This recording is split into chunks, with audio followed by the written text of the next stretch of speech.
வணக்கம். அமித்ஷா அவர்களை திரு எடப்பாடி பழனிசாமி அவர்கள் நேற்று இரவு ஒரு 10:30 மணி அளவில் மீட் பண்ணியிருந்தாரு. அதுதான் இப்பொழுது செய்தியாக போயிட்டு இருக்கு. எடப்பாடி பழனிசாமி அவர்களை அமித்ஷா தனியாகவும் ஒரு 20ல ஒரு 25 நிமிடம் சந்தித்து பேசியிருக்காங்க. முன்னாள் அமைச்சர்களோடு அவங்க மீட் பண்ணது தனி கதை. அது இல்லாமையும் இவங்க தனியாகவும் மீட் பண்ணி நிறைய விஷயங்கள் பேசியிருக்காங்க அப்படின்ற செய்திகள் டெல்லியில இருந்து வந்துகிட்டு இருக்கு. ஸோ என்ன நடந்துகிட்டு இருக்கு அதிமுகவில், என்ன நடந்துகிட்டு இருக்கு என்டிஏவில், இந்த ஒருங்கிணைப்பானது நடக்குமா? எடப்பாடி பழனிசாமி அவர்கள் மற்றவர்களுக்கு சொல்ல வரக்கூடிய தங்களுடைய கட்சிக்காரங்களுக்கு, தன்னுடைய கூட்டணி கட்சிகளுக்கு எடப்பாடி பழனிசாமி அவர்கள் சொல்லக்கூடிய விஷயம் என்ன அப்படின்ற விவரங்களை இந்த வீடியோவில் நம்ம பார்த்துடலாம்.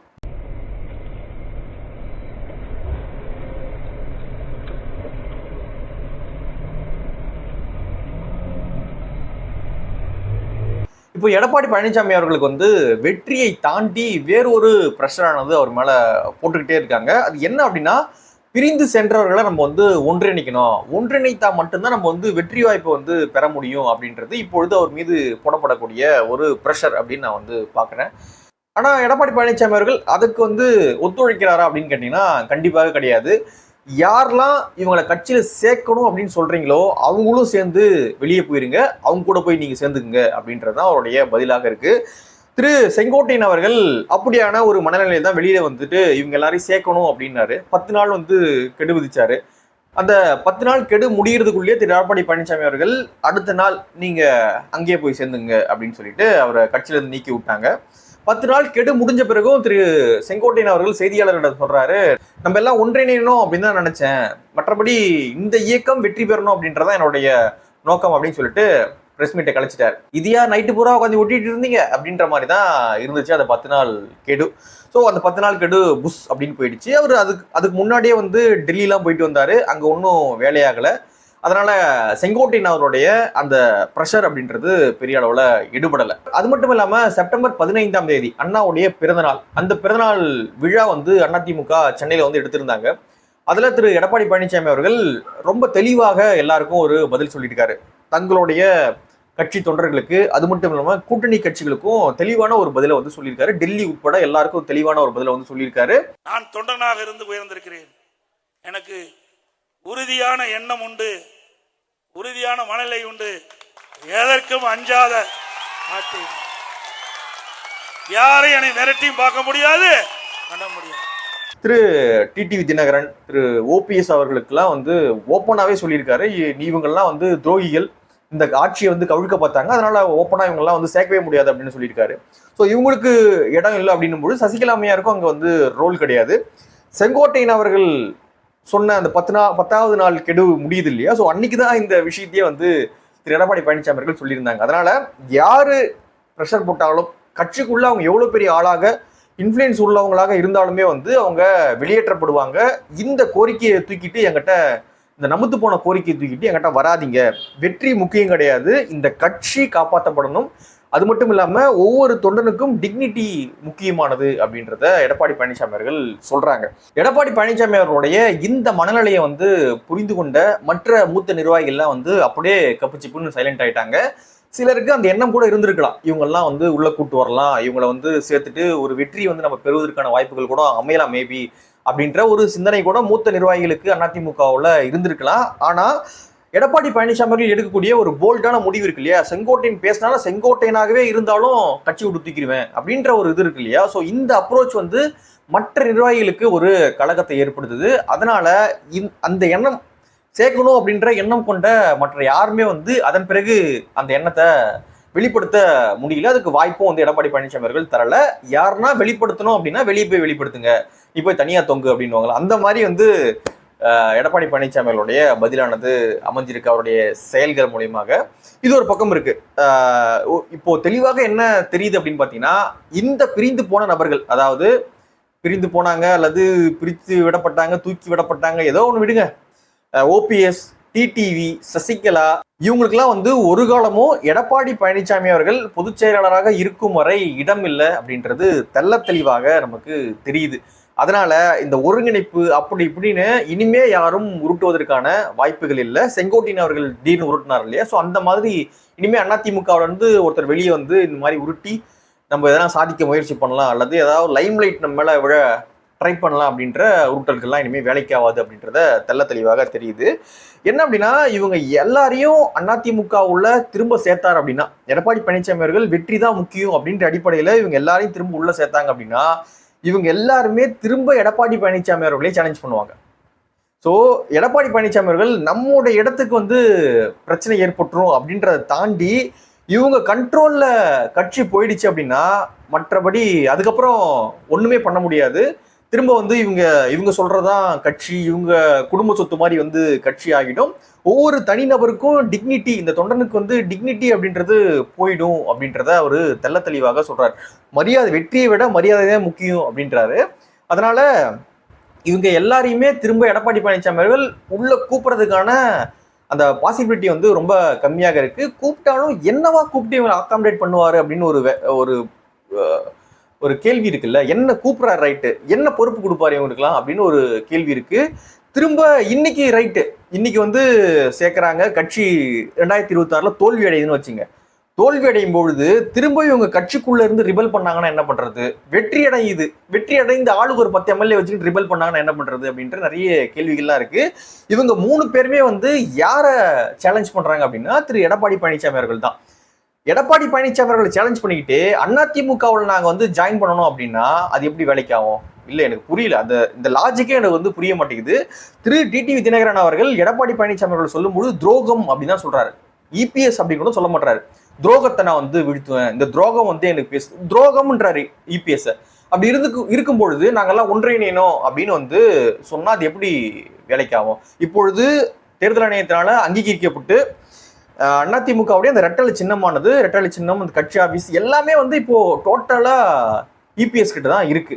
அப்படி இருக்கும்பொழுது அந்த கட்சிக்குள்ள நீங்க உள்ள போனோம் அப்படின்னா அந்த தலைவருக்கு நீங்க 2ஆம் கட்ட தலைவராக தான் இருக்க முடியும்.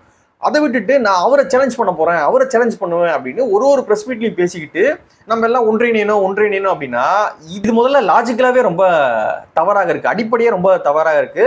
என்ன சேலஞ்ச் பண்ணிக்கிட்டு என் கட்சியில நீ எப்படி இருப்ப அப்படின்ற ஒரு கேள்வி இருக்கு. இது எடப்பாடி பழனிசாமி அவர்களுக்கு மட்டும் கிடையாது. நான் அந்த இடத்துல, நீங்க அந்த இடத்துல இருந்தாலுமே வந்து இவங்கெல்லாம் உள்ள கொண்டு வர விரும்ப மாட்டீங்க. அதுதான் வந்து இயற்கையா தான். ஸோ அதை தாண்டி இதுக்குள்ள அது இதுன்னு அரசியல் அதெல்லாம் தாண்டி இயற்கையா தான். இது என்னுடைய கட்சி, இன்னைக்கு என் கட்டுப்பாட்டுல இருக்கு. இன்னைக்கு நீ இந்த தலைமையை ஏத்துக்கிட்டு உள்ள வந்தா வா, அதை விட்டுட்டு என்ன சேலஞ்ச் பண்றேன் அப்படின்னு நீ உள்ள வந்த அப்படின்னா உன்னை எப்படி நான் உள்ள கூப்பிடுவேன் அப்படின்றதா அவருடைய லாஜிக்கலான கேள்விகளா இருக்கு. அது உண்மையான கேள்விகளும் கூட. அவரை சேலஞ்ச் பண்ணா அவர் வந்து அலோவ் பண்ண மாட்டாரு. இது எல்லா கட்சிகளுக்கும் எல்லா தலைவருக்கும் பொருந்தும். இன்னைக்கு வந்து எம்.கே. ஸ்டாலின் அவர்களை திரு ஏவா வேலு வந்து சேலஞ்ச் பண்றாரு, திரு துரைமுருகன் சேலஞ்ச் பண்றாரு. எம்.கே. ஸ்டாலின் என்ன பண்ணுவாரு? வாங்க சேலஞ்ச் பண்ணுங்க, இது ரொம்ப ஜனநாயகமான கட்சி, அதனால நீங்க சேலஞ்ச் பண்ணி ஒருவேளை நீங்க அதிகமான எம்எல்ஏக்கள் வச்சிருந்தீங்கன்னா நீங்க வெற்றி பெறுங்க அப்படின்னு என்ன பேச்சுவார்த்தை நடத்துவாங்களா? ரொம்ப சும்மா கிடங்க. அதெல்லாம் இந்த ஜனநாயகம்லாம் இந்த கட்சிக்குள்ள கிடையாது. அது வந்து ஒரு வேற இடத்துல வேணா ஒர்க் ஆகும். இங்க வந்து கட்சிக்குள்ள வந்து நீ வந்து என்ன சேலஞ்ச் பண்ணும், ஒரு தலைவனை சேலஞ்ச் பண்ணும் அப்படின்னா அதெல்லாம் வந்து பிராக்டிக்கலா ஒர்க் ஆகக்கூடிய விஷயம் கிடையாது. அதனால இந்த இணைப்பு அப்படின்ற ஒரு விஷயம் இனிமே சாத்தியம் இல்லை அப்படின்றதான் நமக்கு தெரியக்கூடிய விஷயம். எல்லாருக்குமே அது தெரியும். சும்மா ஏதாவது லைம்லைட் பண்ணோம் அப்படின்னு செங்கோட்டையன் போன்ற ஆட்கள் வந்து வெளியே வந்து பேசிக்கிட்டு இருக்கலாம். ஆனா அவங்களுக்கே தெரியும் இந்த ஒருங்கிணைப்பானது நடக்க வாய்ப்பே இல்லை அப்படின்னு. இறுதி முடிவுரையை வந்து எடப்பாடி பழனிசாமி அவர்கள் எல்லாருக்கும் கொடுத்திருக்காரு. இனிமே இந்த ஒருங்கிணைப்பானது நடக்காது, தொண்டர்களுக்கும் கொடுத்திருக்காரு. நீங்க யாரும் இதெல்லாம் கேட்கக்கூடாது. கட்சிகளுக்கும் சொல்லியிருக்காரு, யாரும் அது தூக்கிட்டு பாஜக போன்ற கட்சிகளுக்கு பாஜக அப்படி கோரிக்கை எதனா வைக்கும் அப்படின்னு அவர் நினைச்சாருன்னு தெரியல. ஸோ வச்சிங்கன்னா அது வாய்ப்பு இல்லை, நடக்காது அப்படின்ற பதிலையும் சொல்லியிருக்காரு. அதனால இந்த கோரிக்கை வந்து இனிமே நமுத்து போன கோரிக்கை தான் இந்த ஒருங்கிணைப்பு அப்படின்றது தெரிஞ்ச கதையாக மாறிடுச்சு. ஓகே, இன்னொரு பக்கம் என்ன அப்படின்னு பார்த்தீங்கன்னா, இவங்க எல்லாம் தேவர் சமூகத்தை சார்ந்தவங்க அப்படின்ற ஒரு பார்வை. திரு டிடிவி தினகரன் அவர்கள், ஓபிஎஸ் அவர்கள், சசிகலா அம்மையார் அவர்கள் எல்லாம் தேவர் சமூகம், முக்குளத்தோர் சமூகத்தை சார்ந்தவங்க. அதனால ஒரு சமூகத்தை வந்து கார்னர் பண்றாங்க அதிமுக அப்படின்லாம் வந்து பேசிக்கிட்டு இருந்தாங்க. கெடுவாய்ப்பாக நீக்கப்பட்ட 3 பேருமே வந்து ஒரே சமூகத்தை சேர்ந்தவங்களாக ஆயிட்டாங்க. திட்டமிட்டு ஒரு கட்சி அப்படி பண்ணும் அப்படின்ற பார்வை வேண்டாம். ஏன் அப்படின்னா அதிமுக அப்படின்றது ஒரு சாதி கட்சி கிடையாது, சாதி கட்சியோ மத கட்சியோ அப்படி கிடையாது. அது வந்து ஒரு பொதுவான ஒரு கட்சி. திராவிடம் கூட அவங்க பெருசா பேச மாட்டாங்க, ஒரு சித்தாந்தம் கூட பெரிய பேசின கட்சி கிடையாது. அப்படி இருக்கும்பொழுது எல்லாரையும் அரவணைச்சு போகணும் அப்படின்னு நினைக்கக்கூடிய ஒரு பார்ட்டி தான் அதிமுக. அதனாலதான் தொடர்ச்சியாக அவங்க ஆட்சியில் இருந்துகிட்டே இருந்திருக்காங்க. திமுக விட அதிமுக தான் அதிகப்படியான இந்த ஆட்சியை வந்து இந்த தமிழ்நாட்டை வந்து ஆண்டிருக்காங்க. தொடர்ச்சியாக மக்களும் அவங்களுக்கு வாய்ப்பு கொடுத்துக்கிட்டே இருந்திருக்காங்க. கருணாநிதி அவர்கள் கூட வந்து 2 டைம் தொடர்ச்சியாக வாய்ப்பு கொடுக்கல. ஆனா ஜெயலலிதா அம்மையார் கொடுத்தாங்க, திரு எம்ஜிஆர் அவர்கள் கொடுத்தாங்க. ஏன் அப்படின்னா அதிமுக வந்து ஒரு இன்க்ளூசிவ் பாலிடிக்ஸ் பண்ணக்கூடியவங்க, எல்லாரையும் சேர்த்துக்கிட்டு வாங்க எல்லாரும் ஒன்று சேர்ந்து வேலை செய்வோம் அப்படின்ற அளவுக்கு அவங்க எல்லாரையும் சேர்த்துக்கிட்டு ஒர்க் பண்ணக்கூடிய ஒரு பார்ட்டி. அப்படி இருக்கக்கூடிய ஒரு பார்ட்டியில தேவர் சமூகத்தை மட்டும் ஒதுக்குறாங்க அப்படின்னு சொல்றத வந்து லாஜிக்கலா அடிவாங்கக்கூடிய ஒரு விஷயம். கெடுவாய்ப்பாக நீக்கப்பட்ட 3 பேரும் ஒரே சமூகத்தை சேர்ந்தவங்களா ஆயிட்டாங்க அப்படின்னு நம்ம எடுத்துக்கமே தவிர்த்து, ஒரு சமூகத்தை ஒரு கட்சி திட்டமிட்டு வெளியேற்றுது அப்படின்றது வந்து லாஜிக்கலா ஒர்க் ஆகல. ஏன் அப்படின்னா அதிமுக ஒன்றும் ஜாதி கட்சியோ ரொம்ப அடிப்படை பேசக்கூடிய கட்சியோ கிடையாது. ரொம்ப லிபரலா நிறைய விஷயங்களை இன்க்ளூசிவா உள்ள கொண்டு பேசக்கூடிய ஒரு பார்ட்டி. சரி, எடப்பாடி இப்படி கேட்குறேன், எடப்பாடி பழனிசாமி அவர்கள் தான் வந்து ஒரு சமூகத்தை சேர்ந்தவங்கள ஒரு சமூகத்தை வந்து கார்னர் பண்ணி நீக்கிட்டாரு அப்படின்னு நம்ம சொல்றோம். சரி, நயினார் நாகேந்திரன் அவர்கள் என்ன சமூகம் அப்படின்றது உங்களுக்கு தெரியும், ஓகேங்களா?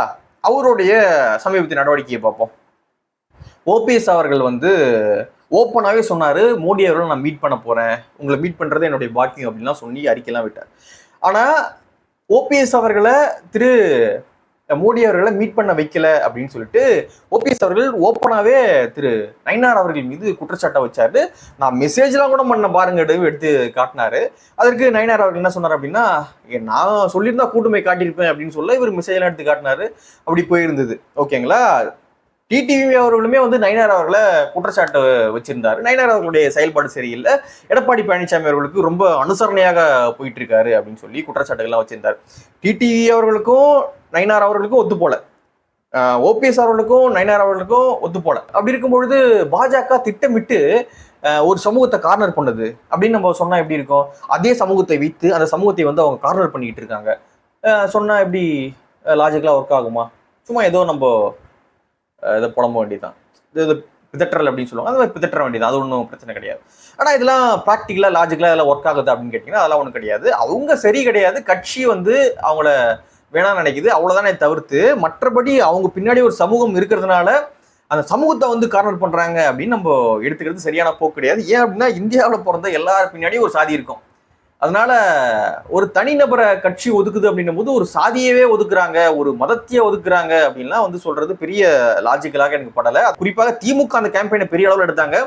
அதிமுக வந்து தேவர் சமூகத்தை வந்து ஒதுக்குறாங்க, முக்குழுவர் சமூகத்தை வந்து ஒதுக்குறாங்க அப்படின்ற ஒரு கேம்பெயின் பெரிய அளவில் முன்னெடுத்தாங்க.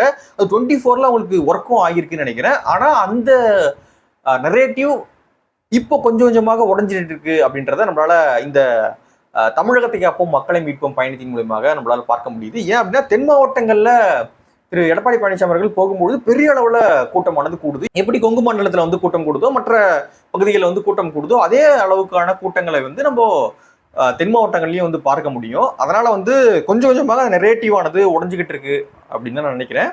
அதனால பாஜகவும் இப்போ வந்து அதிமுகவோடு சேர்ந்திருக்காங்க. 24 விட 26ல அதிமுக கூட்டணி நல்லாவே சவுத்தில் பர்ஃபார்ம் பண்ணுவாங்க அப்படின்னு நான் நினைக்கிறேன். இன்னொரு விஷயம் என்ன அப்படின்னு பார்த்தீங்கன்னா, அதிமுக பாஜக கூட்டணி, இந்த கூட்டணி ஒர்க் ஆகுமா ஒர்க் ஆகாதா, என்ன சிறுபான்மை மக்கள்லாம் ஓட்டு போடுவாங்களா அப்படின்னு நிறைய கேள்விகள்லாம் வந்து வைக்கப்படுது. இப்போ நம்ம முக்கியமாக நம்ம என்ன பார்க்கணும் அப்படின்னா, இந்த கூட்டணி முதல்ல ஜெல்லாகி இருக்கா அப்படின்னு நம்ம பார்க்கணும். இந்த கூட்டணி தலைவர்கள்லாம் ஜெல்லாகி ஒர்க் பண்றாங்களா அப்படின்ற ஒரு விஷயத்த பார்க்கணும். இந்த கூட்டணி ஃபார்ம் ஆகும்பொழுது ஜெல்லாகாத மாதிரி தான் இருந்துச்சு. ஆனா போக போக போக போக இந்த கூட்டணி கொஞ்சம் கொஞ்சமாக ஜெல்லாக ஆரம்பிக்குது. பாஜகவுடைய தொண்டர்களும் திரு எடப்பாடி பழனிசாமி அவர்கள் தான் முதலமைச்சராக ஆகணும் அப்படின்ற விஷயங்கள்லாம் சமூக வலைதளங்கள்ல எழுதிக்கிட்டு இருக்காங்க. கொஞ்சம் கொஞ்சமாக அந்த விரிசல் 24ல பெரிய விரிசலானது ஏற்பட்டுச்சு. ஏன் அப்படின்னா 2 பேரும் தனிச்சு போட்டிட்டாங்க. பாஜக தனி கூட்டணி, அதிமுக தனி கூட்டணி போட்டிட்டதுனால அவங்க விமர்சனம் பண்ணாங்க. ஸோ அதனால ஒரு பெரிய விரிசலானது இந்த 2 கட்சிக்கிடமே இருந்துச்சு, 2 தொண்டர்களிடமே இருந்துச்சு. இந்த கூட்டணி ஃபார்ம் பண்ணதுக்கு பிறகாக கொஞ்சம் கொஞ்சமாக அந்த விரிசலானது குறைஞ்சிக்கிட்டு இருக்கு அப்படின்றத நம்மளால பார்க்க முடியுது. திரு எடப்பாடி பழனிசாமி அவர்கள் திரு அண்ணாமலை அவர்கள் எந்த அளவுக்கு விமர்சனம் பண்ணாரு அப்படின்றதையும் நம்ம பார்த்துருப்போம். 24 வந்து தற்கூரிலாம் வந்து ரொம்ப கடுமையான வார்த்தைகள்லாம் பயன்படுத்தி பேசியிருந்தாரு. ஆனா இப்பொழுது என்ன சொல்றாரு அப்படின்னா, திரு எடப்பாடி பழனிசாமி அவர்கள், அண்ணன் திரு எடப்பாடி பழனிசாமி அவர்களை முதலமைச்சராக ஆக்கணும் அப்படின்றதான் நம்மளுடைய குறிக்கோளா இருக்கணும் அப்படின்னு சொல்லிட்டு திரு அண்ணாமலை அவர்களே பேசுறாரு. அண்ணாமலை அவர்கள் தான் ரொம்ப முரண்டு பிடிச்சிட்டு இருந்தாரு. ஆனா அவரே இந்த மாதிரியான வார்த்தைகளை பேசும்பொழுது மற்றவர்கள்லாம் எப்படி இருப்பாங்க அப்படின்றத நம்ம உங்களுடைய பார்வையை விட்டுறேன், நீங்க கணிச்சுக்குங்க. ஸோ அந்த அளவுக்கு பெரிய அளவுல இந்த கூட்டணியானது இப்பொழுது ஜெல்லாகி இருக்கு. டிடிவி அவர்கள் ஓப்பனா சொல்றாரு, நயினார் நாகேந்திரன் அவர்கள் எடப்பாடி பழனிசாமி அவர்களுக்கு ரொம்ப அனுசரணையா இருக்காருங்க, அதனாலதான் வெளியே யாருன கூட்டணி விட்டு அப்படின்றாரு. ஸோ அந்த அளவுக்கு பாத்துங்க அதிமுகவோடு பாஜக எந்த அளவுக்கு ரொம்ப அனுசரணையா போயிட்டு இருக்காங்க அப்படின்றத மாநிலத்தில் மட்டும் கிடையாது, மாநில தலைமை மட்டும் கிடையாது, பாஜகவுடைய மாநில தலைமை மட்டும் அப்படி கிடையாது, மத்தியிலுமே வந்து எடப்பாடி பழனிசாமி அவர்கள் தமிழ்நாட்டில் என்ன முடிவெடுக்கிறாரோ அந்த போக்கில் விடுறாங்க அப்படின்னு தான் நினைக்கிறேன். ஏன் அப்படின்னா அந்த கூட்டணி வந்து அமைக்கப்படும் பொழுது ஏப்ரல் மாதம் போட்டாங்க. அந்த கூட்டணி வந்து அமைக்கப்படும் பொழுது திரு அமித்ஷா அவர்களே சொல்லியிருந்தாரு, உட்கட்சி விவகாரத்தில் நாங்கள் வந்து தலையிட மாட்டோம் அப்படின்னு சொன்னார். மத்திய பாஜகவே அந்த ரொம்ப ஃபோக்கஸ்டாக தான் ஒர்க் பண்ணுறாங்க அப்படின்றது நமக்கு தெரியுது. செங்கோட்டையன் அவர்கள் போனார், ஒன்றும் ஒர்க் ஆகலை, வந்துட்டாரு, 10 நாள் கெடு முடிஞ்சுது, ஒன்றும் பேசுறதுக்கு இல்லை, எல்லாரும் ஒன்றிணையணும் வெற்றி பெறணும் அப்படின்னு நினைச்சேன் நான் அப்படின்ட்டு கம்முன்னு சைலண்டாக இருந்து போயிட்டாரு. ஓபிஎஸ் அவர்களை மோடி அவர்கள் மீட் பண்ணவே மறுக்கிறாரு. டிடி அவர்கள் வெளியே போயிட்டு எல்லாம் பாஜக தான் காரணம்ன்றாரு. ஸோ இதை வைத்து நம்ம புரிந்து கொள்ளலாம், பாஜக எடப்பாடி பழனிசாமி அவர்களுக்கு யாரெல்லாம் எதிர் ஸ்டாண்ட் நிற்கிறீங்களோ உங்களை நாங்கள் ஆதரிக்க மாட்டோம், எடப்பாடி பழனிசாமி அவர்கள் இந்த அதிமுக தான் எங்களுக்கு ரொம்ப முக்கியமானது அப்படின்றது மத்திய பாஜகவுடைய தெளிவான ஒரு ஸ்டேட்மெண்ட், எல்லாருக்கும் அவங்க சொல்லக்கூடிய ஒரு ஸ்டேட்மெண்ட்டாக இது இருக்கு. நீங்க உட்கட்சி விவகாரம் பேசப்பட்டுச்சுன்னு சொல்லப்படுது டெல்லியில. அப்படி என்னதான் பேசியிருந்தாலும் எடப்பாடி பழனிசாமி அவர்கள் சொல்லக்கூடிய கருத்தை தான் அமித்ஷா அவர்களோ டெல்லி தலைமையோ ஏத்துக்குமே தவிர்த்து டெல்லி தலைமை ஒரு உத்தரவு போட்டு எடப்பாடி பழனிசாமி அவர்கள் செய்வாரு அப்படின்னு நான் நினைக்கல. ஏன்னா எடப்பாடி பழனிசாமி அவர்களுடைய நடவடிக்கைகள் தொடர்ச்சியாக பார்க்கும்போது ரொம்ப போல்டான நிறைய விஷயங்கள் எடுக்கிறாரு. தோல்வி 10 தோல்வியோ 15 தோல்வி கூட வரட்டும், அதெல்லாம் பிரச்சனையே கிடையாது, இவங்களை சேர்க்க மாட்டேன், என்னுடைய கண்ட்ரோல்ல தான் கட்சி இருக்கும், நான் சொல்றதான் கட்சி, நான் சொல்றவன் தான் இருப்பான், நான் சொல்றவன் இருக்க மாட்டான் அப்படின்ற ரொம்ப போல்டான முடிவு வந்து எடுக்கிறாரு. வெற்றியை தாண்டி டிக்னிட்டி தான் முக்கியம் அப்படின்ற ஒரு விஷயத்தையும் எடப்பாடி பழனிசாமி அவர்கள் சொல்றாங்க. அப்படி இருக்கும்பொழுது பெரிய பிரஷரை மத்திய பாஜக குறிப்பாக அமித்ஷா அவர்கள் எடப்பாடி பழனிசாமி அவர்கள் மீது போட எந்த வாய்ப்பும் கிடையாது. எடப்பாடி பழனிசாமி அவர்கள் ஏதாவது விஷயங்களை சொல்லியிருக்கலாம், அதை அமித்ஷா அவர்கள் ஓகே நீங்க இதை பண்ணுங்க அப்படின்ற மாதிரி சொல்லியிருக்கலாம் தான் நான் நினைக்கிறேன். பெரிய பிரஷரை அமித்ஷா அவர்கள் எடப்பாடி பழனிசாமி அவர்கள் மீது போட வாய்ப்பு இல்லை. ஏன் அப்படின்னா எடப்பாடி பழனிசாமி அவர்கள் ரொம்ப தெளிவாக இருக்காரு, கூட்டணி உடஞ்சா கூட உடஞ்சுமே தவிர நீங்க சொல்ற விஷயங்கள் இந்த ஜாயினிங் இந்த சேர்க்கை இதெல்லாம் வந்து வேலைக்கே ஆகாது அப்படின்றத ரொம்ப தெளிவாக ஒரு அவருடைய நடவடிக்கைகள் நம்மளுக்கு காட்டுது. அப்படி இருக்கும்பொழுது இந்த சந்திப்பு வந்து பெரிய உட்கட்சியில பெரிய மாற்றங்களை ஏற்படுத்தும் அப்படின்னு அதிமுக பெரிய மாற்றங்களை ஏற்படுத்தும் அப்படின்னு நான் நினைக்கல. இந்த கூட்டணி இன்னும் ஜெல்லாகும் அப்படின்னு நான் பார்க்குறேன். இன்னொரு விஷயம் என்ன அப்படின்னா இதெல்லாம் தாண்டி இது கூட்டணி சேர்க்கணும் அதெல்லாம் தாண்டி இப்போ அதிமுக யாருடைய கட்டுப்பாட்டில் இருக்கு அப்படின்னு கேட்டிங்கன்னா எடப்பாடி பழனிசாமி அவருடைய கட்டுப்பாட்டில் தான். அதிமுக அந்த ரெட்டலை எங்கே இருக்கோ அதுதாங்க அதிமுக. மற்றபடி நான் தான் அதிமுக, நீ தான் அதிமுக, உரிமை மீட்பு குழு, இதெல்லாம் கதையாக அதெல்லாம் சும்மா ஹம்பக் வேலை, இதெல்லாம் வேலை கிடையாது. ரெட்டலை எங்கே இருக்குது அதுதான் அதிமுக. ரெட்டலை இப்போ யார்கிட்ட இருக்குது அப்படின்னா எடப்பாடி பழனிசாமி அவர்கிட்ட இருக்குது. கட்சியிலேருந்து எல்லாமே அந்த அலுவலகம் எல்லாமே வந்து எடப்பாடி பழனிசாமி கிட்ட தான் இருக்கு. எடப்பாடி பழனிசாமி அவர்களை அந்த கட்சி தொண்டர்கள் ஏத்துக்கிட்டாங்களா அப்படின்ற ஒரு கேள்வி உங்களுக்கு வரலாம். நிறைய பேர் சொல்லலாம் இன்னும் தொண்டர்களே ஏத்துக்கலங்க, எப்படி இவங்கெல்லாம் போய் பார்த்துட்டு வந்தாங்க. 20% ஓட்டு எடப்பாடி பழனிசாமி அவர்கள் தனியாக தமிழ்நாடு முழுக்க பிரச்சாரம் பண்ணி இவ்வளவு தோல்விகளுக்கு பிறகும் இவ்வளவு பிரிவுகளுக்கு பிறகும் இவ்வளவு நெகட்டிவான திமுகவுடைய மற்ற கட்சிகளுடைய நெகட்டிவான நெரேட்டிவுக்கு பிறகும் 20% ஓட்டு எடுத்தார். அவருடைய முகத்துக்காக விழுந்த ஓட்டு, நீங்க பிரிஞ்சு போயிட்டாரு அப்படி என்னென்னமோ நெரேட்டிவ் ஃபிக்ஸ் பண்ணாங்க. பெரிய கூட்டணியும் 24ல அமையல. அப்படி இருந்து 20% ஓட்டை வந்து அவர் எடுத்து காட்டினாரு.